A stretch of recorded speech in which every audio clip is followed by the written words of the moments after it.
Diffusia.fr vous emmène chaque jour à la découverte de l'histoire de France. Le petit Henri n'a pas encore 4 ans quand il rencontre le roi en audience solennelle. Henri II se penche alors amicalement vers lui.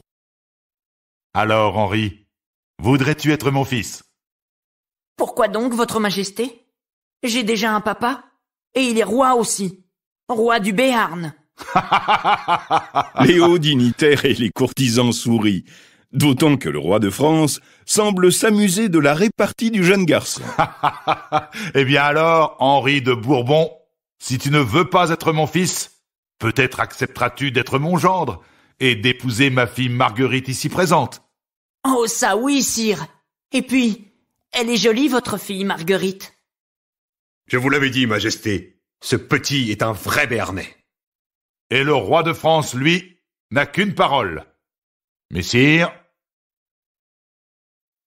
La séance est levée.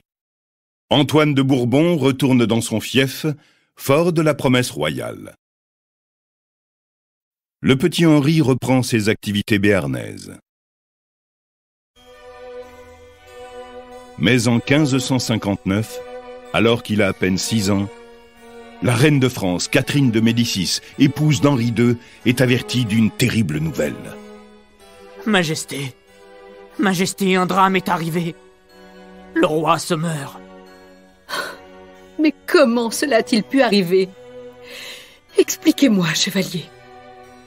Votre Majesté, le roi était en joute au tournoi du château, quand la lance de son adversaire a traversé son casque à hauteur de la fente ouverte pour les yeux.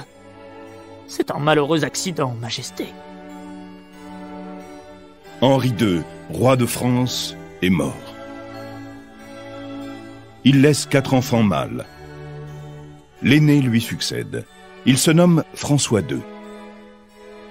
Adolescent, il est déjà malade et meurt peu de temps après. Son frère, Charles IX, monte alors sur le trône, mais il n'est encore qu'un enfant.